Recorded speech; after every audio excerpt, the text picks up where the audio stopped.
famous guitar player named Pat Metheny. He came to guitar school once and gave a lesson. I don't remember anything except one thing that he said.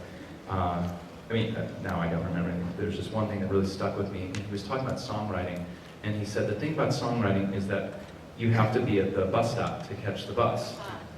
And we're all busy, we all got stuff going on all the time kind of thing. And I used to create that space like that, not the 2-hour walk, but that space. And it used to be late at night when my defenses were down. I'd be exhausted and I could write, or early in the morning, that kind of thing. And now life takes over, and there's nothing wrong with that. But it's when I'm ready, when I'm on a deadline, I'm ready to write it out, I sit down, and I find it's a miracle. Every time I sit at the bus stop, if I sit there long enough, and usually not even that long, it happens again. Unlike working out, where if you just try to run, if you haven't run in, let's say, a year or something like that, you're gonna hurt bad. But I find it's like when I open up and sit down at the bus stop, it's like God says, "Here, I just been waiting for you." You know what I mean? Here, it's, take it, everything. It's all right there. So pick up that guitar. Yeah, all right. Stop talking. But anyway, so I have found that a muse for me has been where I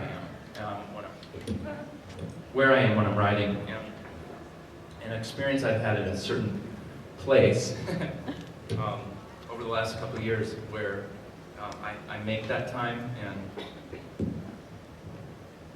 where things come out, and has been at the beach house. This that a sweet friend of mine graciously shares with me and my family. It's become our paradise on earth. And I sit out, I usually I'm almost always the first person up in the morning and the last person to bed at night. And I get up in the morning and I sit out on the back deck, and the ocean is no further than that wall right there.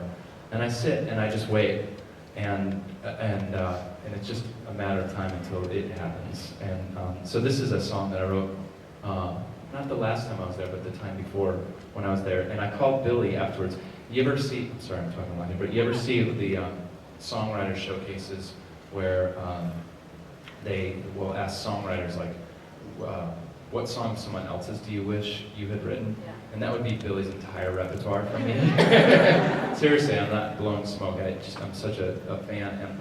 And when I finished writing this song, I was thinking, oh, this might be a song that Billy could have written, possibly.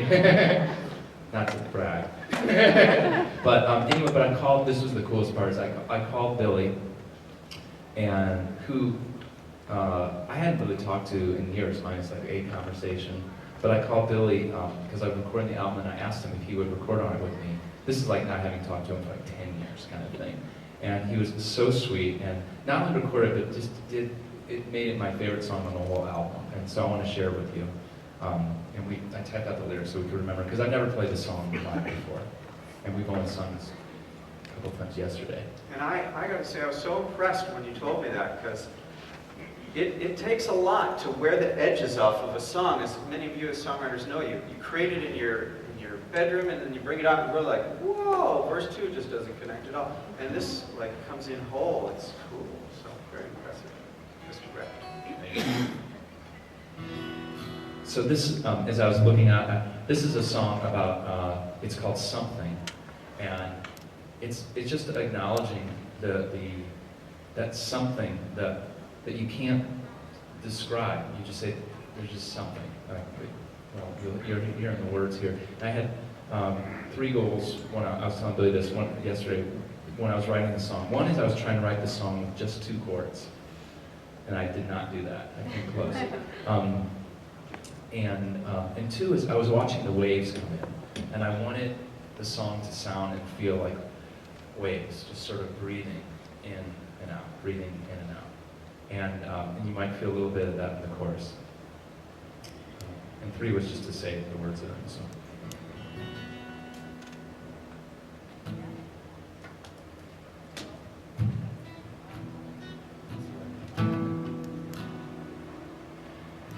In every breath we breathe, in every song we sing, in every space in between there's something in every truth that's told, in every hand we hold, in every newborn soul there's something, in every star in the sky, in every sparkling eye, in every thankful sigh there's something, in every sun that rises, in every wave that crashes, in every love that lasts there's something. Some things speak so silently, they whisper in the spaces between waves and waves of sanctity. They're crashing endlessly. There's something, something, something, something. Something, something, something. In every creative spark, in every beat of the heart, in every change we start, there's something. In every sleepless night, in every morning light, in every wrong we right, there's something. In every friend we make, in every stand we take, in every day we wake, there's something. In every question why, in every sweet reply, in every time we try, there's something. Something speaks so silently, they whisper in the spaces between waves and waves of sanctity. They're crashing endlessly. There's something, something, something, something. There's something, something, something. There's something, something, something,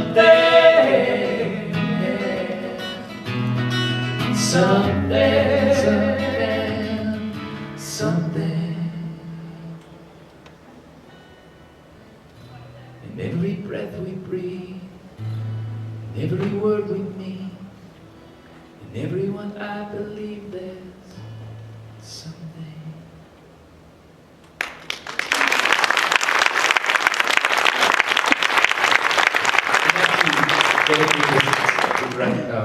Retroactively to someone else in the living room, my sweet friend Jody, for making that space for many, many of those moments.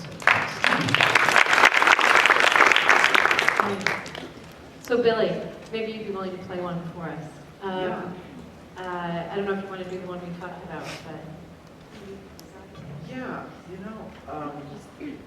so many songs, so little time. I know. So, let me just say this, as somebody who witnessed, before I knew you, a performance of yours. Actually, I could tell the story. I've never had a chance to tell him this story, but somebody once handed me a CD of yours very early on when your first album first came out, or one of your first albums first came out, and they said, "Oh, you have to listen to this guy. You have to listen to these words. You have to listen to." And it was one of the first times that I'm a music person rather than a lyric person. I'm embarrassed to admit that. I know every harmony lick, but don't ever ask me what the song's actually about. It's just not one of my gifts, as I tell my daughter. But I must have listened to the lyrics of your songs a billion times. Because just like Elton John, I don't know if you heard my intro, Elton John reached out and grabbed me through the television set the first time I watched it. Your lyrics grabbed me and made me turn and pay attention. And so I wonder, whatever you're going to play, I'm sure it's going to be amazing, but I was wondering if you could play something where those lyrics just jump out at you. Sure. Thank you. Let me first say thank you for saying that. You're welcome. And secondly, since we're talking about behind the music, I'm retuning the guitar. I find a lot of inspiration in what are called alternate tunings, altered tunings. And raise a hand if you've tried that, messing with the tuning on the guitar. Just a few. So you just start twisting knobs until you have something that sounds different but nice to your ear.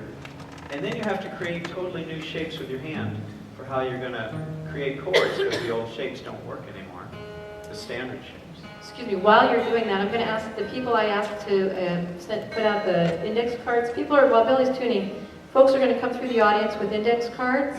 If you have a question you want to ask these guys, please put your hand up and someone will hand you an index card and then bring it up to me on stage, and I'll do the best I can to get to all your questions. So, this is, all right, the song I'm choosing is different than the one we talked about because we're referencing it with the conversation. This is a dream song. So, here's an example of waking up in the middle of the night and going, well, basically, I woke up and I was sad because the dream had been James Taylor singing this song to me, and it was just me in the audience and just James on the stage, and I was like, wow, this is the best thing ever. And then I was sad, not only because it was over, but why does James get all the good songs? You talk about showing up. I've been showing up at this point for 20 years. I've been showing up, and people, Arlo Guthrie says. Arlo, right? Arlo, he says, it's just like a big river. You just have to keep pulling the fish out. Just don't be downstream from Bob Dylan, So I've been going to the river, and here James had got this song, and I was sad because why does he get them all? And I realized, sitting there on the edge of my bed, that you can't dream a song you've never heard. That's a Billy Jonas song that James Taylor hijacked in my dream. And so that's when I picked up the phone and called it in to my voicemail. All right, Coy, we are in tune. Can you hear it out there in the house? Can you guys hear the guitar? Yeah.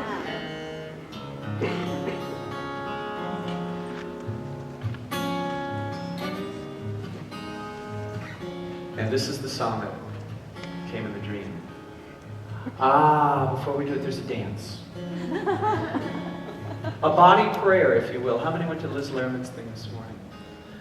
Nobody was up bright and early doing danceful worship. Well, now's your chance. Cross your fingers and say ready. Or you don't have to say it. When I say it, you say ready with your fingers. It's sign language. To become. You stand strong and surrender. Ready to be one. To be one. So you guys be the leaders if you can remember. When you're ready to become, you stand strong and surrender. Ready to be one. So I think of it as a Shema. The essence of the Shema for me is about oneness when you distill it down. So here's our Shema for the afternoon. Let's try that dance, ready? When you're ready to become, stand strong and surrender.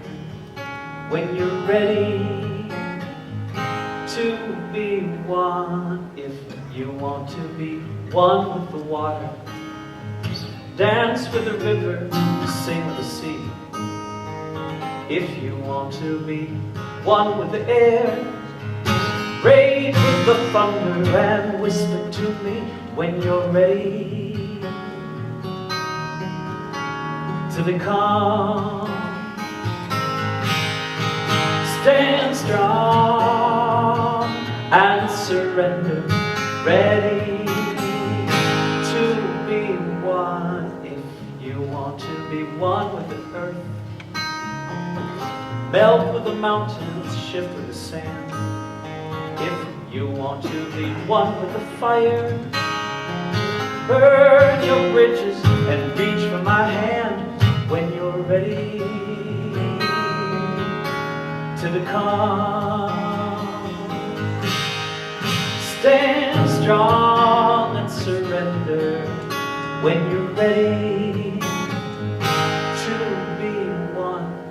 If you want to be one with the infinite, spin with the planets, shine with the stars. If you want to be one with your spirit, surrender. If you already are ready to become, stand strong and surrender when you're ready to be one. So in the dream, this thing about stand strong and surrender was confusing. And I started asking around about it. I wanted to maintain the integrity of what had come through the dream, but you know, sometimes that's a very altered universe integrity. I didn't know if I should stand strong and surrender. A good friend said, oh no, stand strong and surrender is right on. You have to know what you're holding before you let it go. It took me a while to figure that out too, and then I realized he meant the things you're holding on to that you need to let go of. So we can do it now. I like to do this in worship. So just pretend. Hold out your hands, open towards the ceiling, palms up. And in your hands, imagine something is sitting there that you are ready to let go of. Maybe something that you're mad about,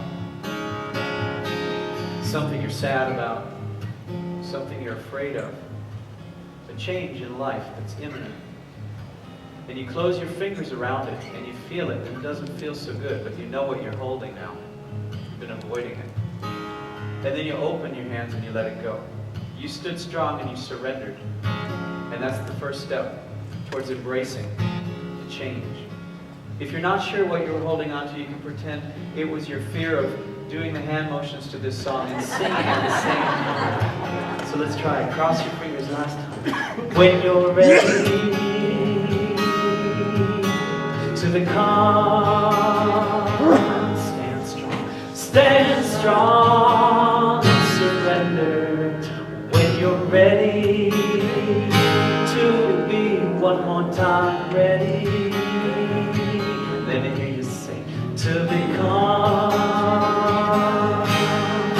stand strong and surrender, ready to be one. If you want to be one, if you want to be one, if you want to be one.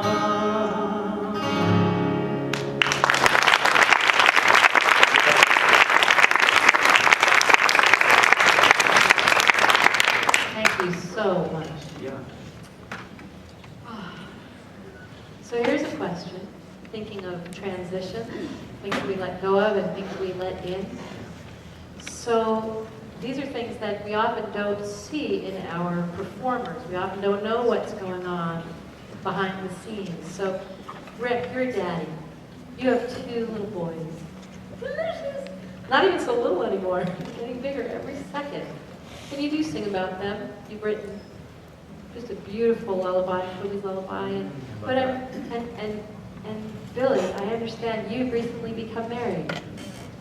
So you've just gone through a very major life transition as well. And I'm wondering, from both of you, have those transitions in your lives changed in any fundamental way, either your writing process or your work as a creative artist? Rick, why don't you go first?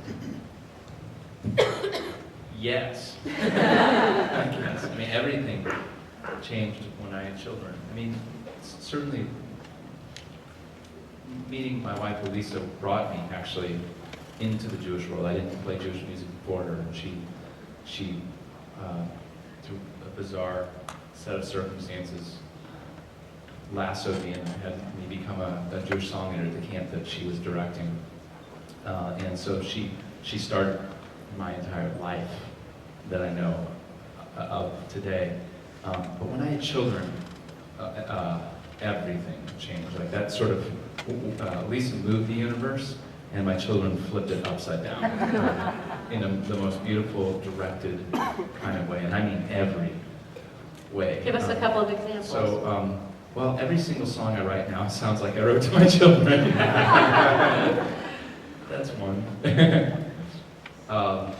You asked about songwriting. Was that Just, sorry? yeah, your process in general. Did it change your business model? Did it change your It touring radically changed style? everything about my business, about my, all of a sudden, everything, before I was playing Jewish music, I was playing secular music and touring around, and there was, I thought there was a direction, but it wasn't until I met Elisa and children and all that happened that all of a sudden it was like the universe was pulling me along. Well, I was actually going with it too, but was just yanking me in at light speed in a certain direction. And all I had to do was just sort of move in that direction, and everything worked in a miraculous way. And the only thing I could do wrong would be to put on the brakes at any point. So I just keep going in that direction, and I just trust that. And I'll just say the last thing is that my family is so unbelievably supportive and a part of everything that I do. It's not like they're just off to the side of, they're infused in everything that I do in life and Jewishly and musically and concerts and relationships and everything. This morning when I was having a session with Dan Nichols and Julie Silver, both of them commented as parents about what it's like essentially to live out of a suitcase.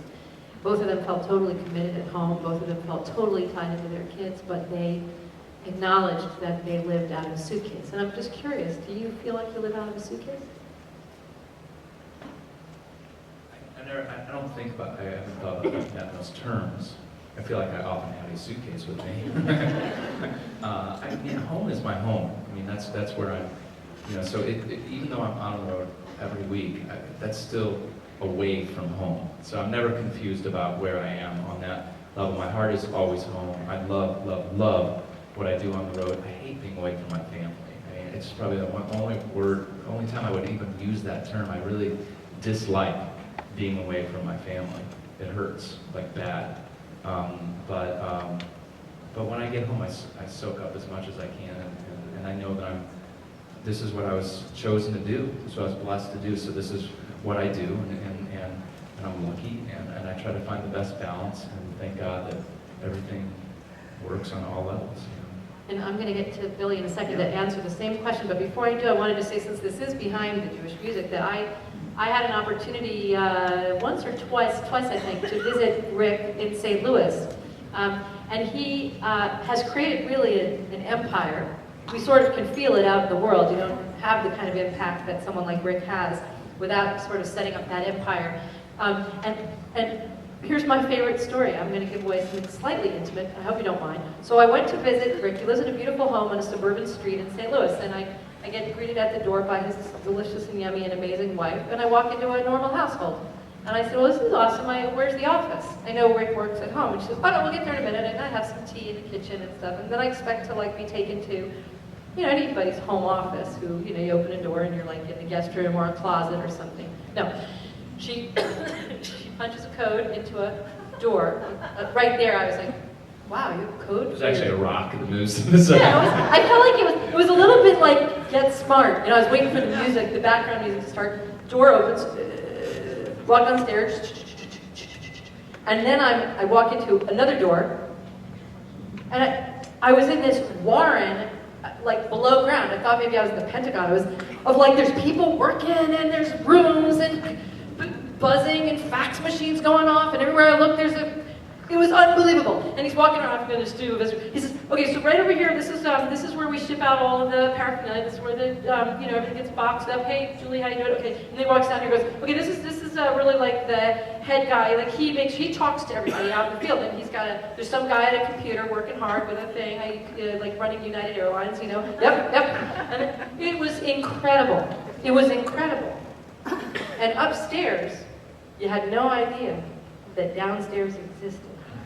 And I learned a very important lesson as a colleague and friend. And it wasn't anything you'd expect. What I learned that day was, my friend Rick was delighted to have his colleague, but competitor, but colleague, come visit and show me anything I wanted to see and invite me in to be a part of it. as I think he would anyone who happened to walk by on the street. It was amazing. Just a little side back, really behind the music. I've been to St. Louis to visit Rick. I've never been in the Command Central. You gotta go. And It's that's gonna how be I like pictured it. It's cool. It's like a beehive. Yes.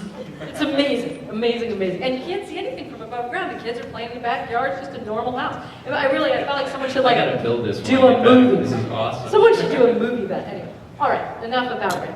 Billy, how about you? Are you finding, it's relatively recent for you. It's just a few months.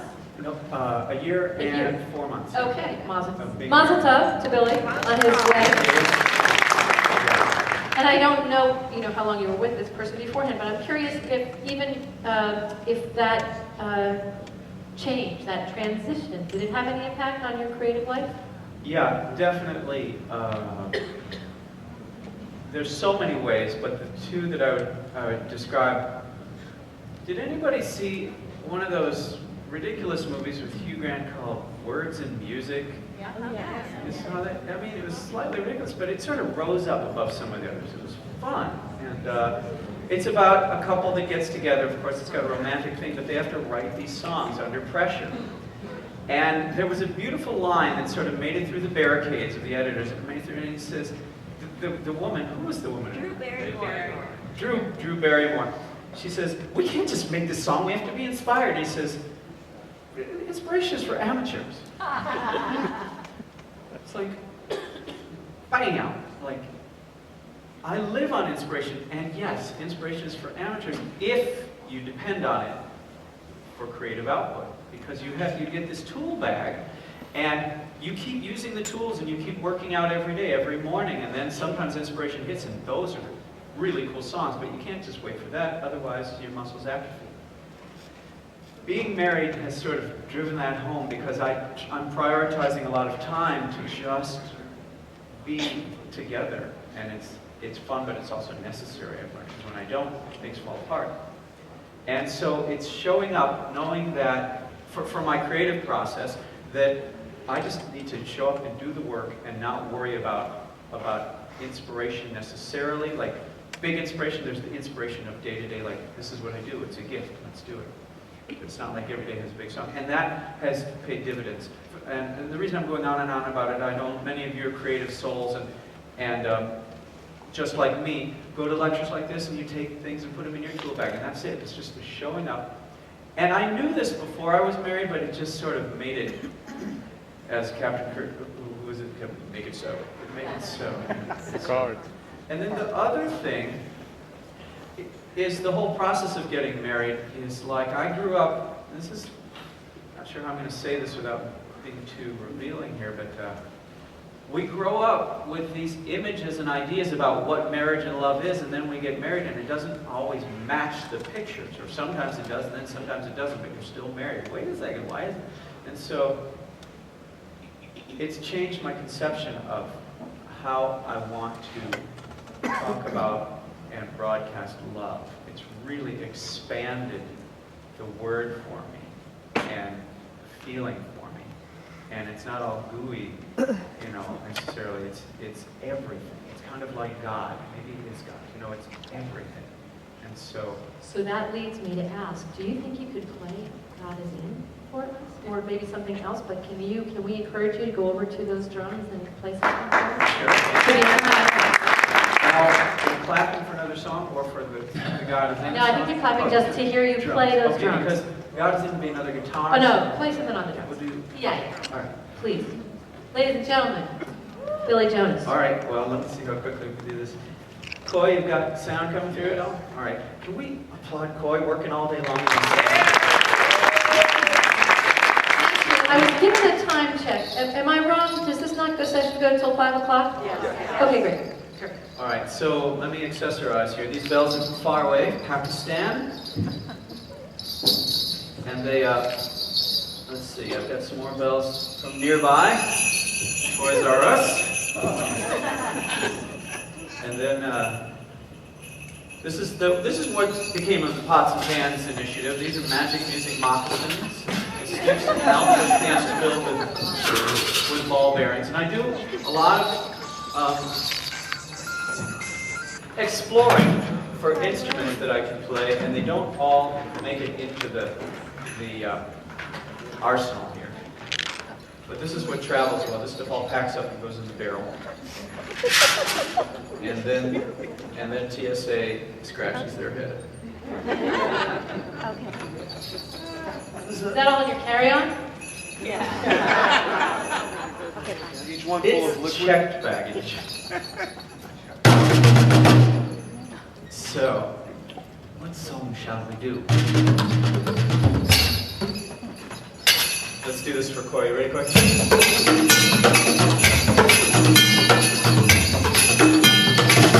Got it coming through, okay? All right. I'm realizing that as I introduce this song, I'm going to grab one other thing. It's actually easy. You want to get? Let me know, because I'll be talking as I go. So, we all have ways we make it through the week. Many inspirational moments where we explain why life is the way that it is. And we have to come up with theories to explain these things because sometimes life is just so insane. For instance, this is just one example of a theory. You might end up traveling and you go to, say, a Civil War battleground, and at that Civil War battleground, things just seem kind of mournful. The trees sort of bend over like the hair on the heads of soldiers weeping, and the birds sound sad. So this is because the land has morphed to sort of echo the sentiment of this past event. We call that psychomorphic archaeography. The psychology has morphed, the psychology of the event has morphed the landscape, the archaeology, and it's graphed that morphing, psychomorphic archaeography. And I made that up. And so you can make up your own theories, and then that's what anybody does. Here's some theories. I encourage you to borrow them. Take them home with you. I have theories. Yeah. I have theories. Yeah. Have theory, I surmise. You can't see till you close your eyes. And then the truth will be revealed. Things of normal sight keeps concealed. For instance, sometimes you see someone thin and tall, maybe 6'1", and everything seems fine and right until you go to sleep that night. And as you see them in your mind's eye, they look different, 12 feet high, have a strange astral glow, like a fairy tale long ago. Somehow this mythical incarnation seems like genuine information, because you have seen their inner essence true, their metacarnal archetypal residue. I have a theory, yeah. I have theory, yeah. I have a theory. There was a time before history when people tried to isolate features of their race to cultivate a body type and face. And so the king, chief, or head of state would have them bring the candidates, and they would breed for selective genetics, transgenerational eugenics. And throughout history, features recur, strange creatures with divine allure. Nicole Kidman, Catherine Zeta-Jones, Halle Berry, Uma Thurman, Sharon Stone. Probably one in your neighborhood. Wonder how do people look so good? It seems to happen almost randomly. A phenotypic epicycle apple G. I have a theory, yeah. I have a theory, yeah.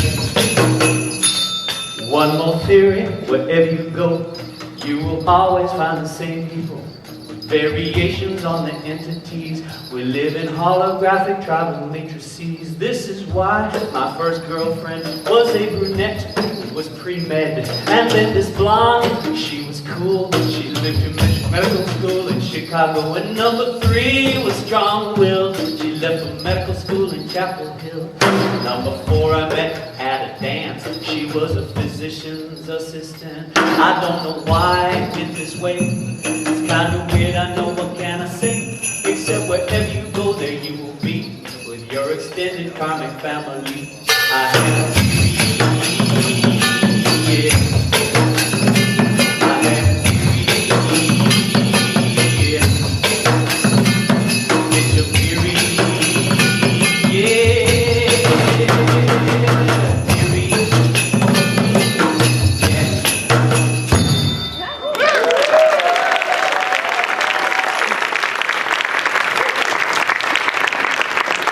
Fantastic.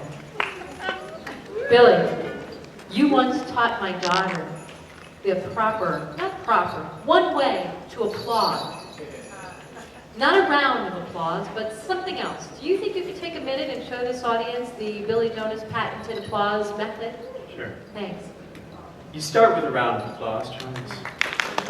Then you do square applause and triangle applause, but most important is the fireworks of applause.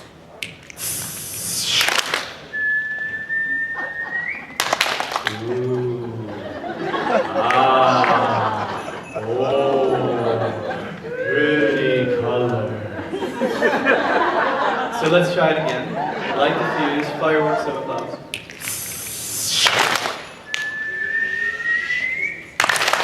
Ooh. Ah. Ooh. Pretty colors. So you haven't lived until your 5-year-old comes home one day and you make the best dinner you possibly know how. A few little chicken fingers, maybe some French fries and a little ketchup. And your child looks up at you with those beautiful eyes and she says, Mimi. Ooh. Ah. Oh. And I was like, she's gonna do it. She said, pretty colors. From my friend Billy. You have no idea where the tendrils go.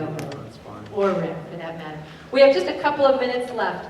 We'll wind up just at 5, but I want to read a few questions that came from all of you. This first one, Rick, goes to you. Someone asks, how do you view your responsibility for the Jewish lives and futures of our younger generation? You've played a strong role in this person's almost 16-year-old's view of being a Jew, probably more than the synagogue or rabbi.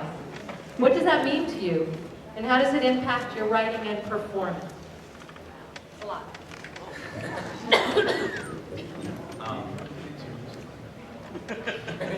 Billy's coaching me. I mean, we need another song for you, so however. No, I just,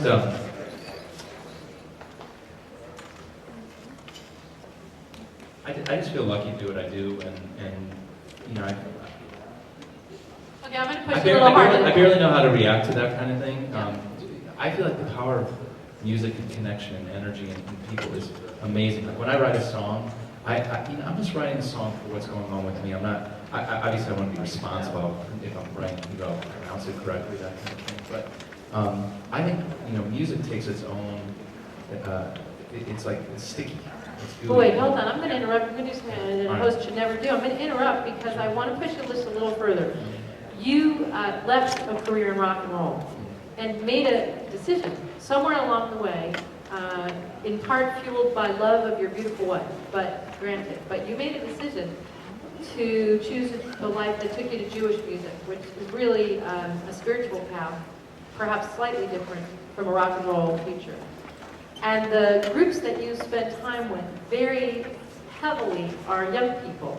You create projects for young people, includes Jewish Rock Radio, which is extraordinary, includes the Song Leader Boot Camp, which is adults and kids, extraordinary, and included the project Tear Down the Wall. So some part of your brain must be focused in some measure. If it's not your brain, then perhaps your heart, on transformational experiences. And the question is it specifically around young people? Are you aware that when you sit down to plan these projects, Are you thinking to yourself in any conscious way, I want to create transformational experiences for people?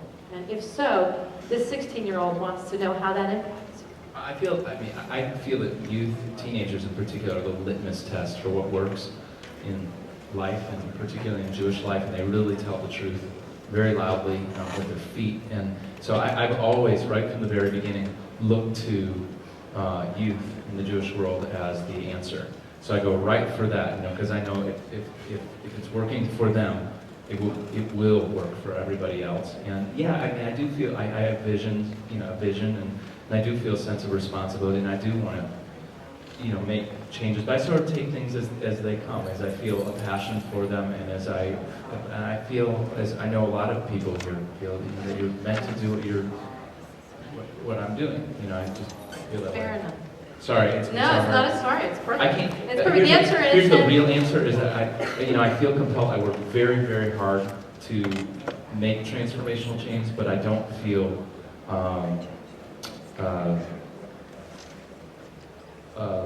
like I feel like this is given to me. Let's put it that way. I don't feel like I drive this machine. Fair enough. Thank you. One last question from the audience for both of you. You guys spoke about dreaming in notes or melody. This person wants to know, do either of you see color when you're writing?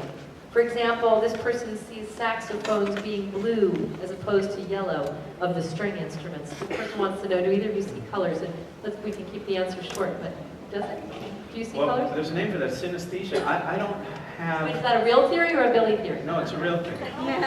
Synesthesia, the blending of it. You smell colors and you see something. I have had that experience, but it's not consistent. Rick, do you see colors when you're writing? Pretty color. No, I just hear things.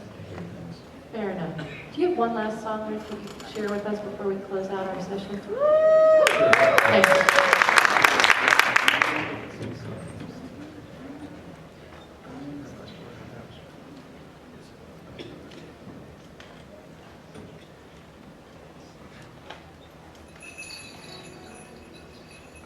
So I wrote this song in bed next to my wife, with our kids in the other room, and I started writing a song about the idea that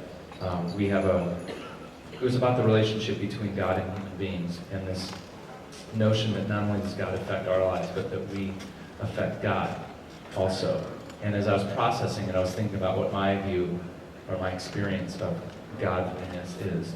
And from the old man with the white beard when I was a kid to now is this concept of the Tselem Elohim, that each of us is created in God's image. And the way I translate that is each of us has a holy spark, something that's very unique to us. And sort of a little bit of God in all of us, and that in the way that we treat each other is the way we affect God. And that's real tangible for me. And I started writing this song about that concept, and when I finished it, it sounded like a song from a parent to a child.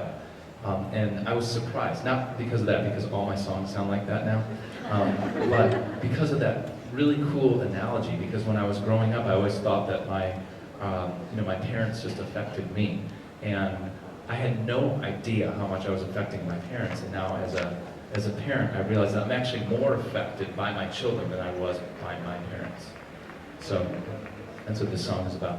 And we'll sing it together. It goes, I will be your rock, I will be your strength, and I will be your conscience, I will be your faith, I will be your smile, I will be your tears, I will be the shadow behind you that always reminds you wherever you go, I will go.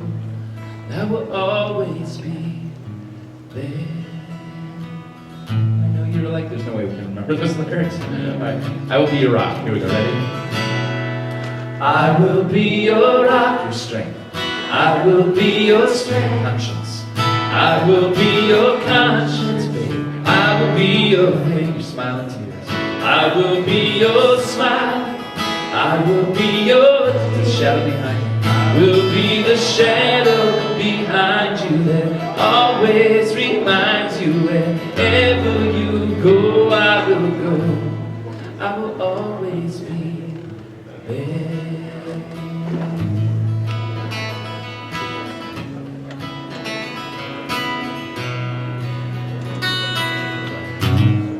Sometimes you call to me, alone and afraid. Sometimes you call to me with no words to say. Sometimes you shout out and you run out and you look back to see if I care. And sometimes you tremble in the darkness and you ask me if I'll always be there. And I will be your rock of strength. I will be your strength, conscience. I will be your conscience. I will be your faith, smile, tears. I will be your smile. I will be your tears. I will be the shadow behind you that always reminds you wherever you go, I will go. I will always be there. Yeah.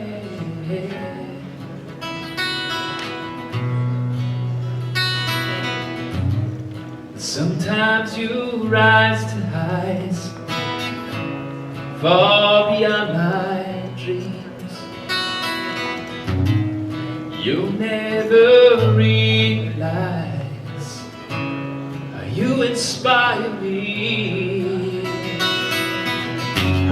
Sometimes I reach out to help you, but you pull back and try on your own. Your passion and courage will carry you with grace, but you're never alone. I will be your rock. I will be your rock strength. I will be your strength, conscience. I will be your conscience. I will be your favorite smile.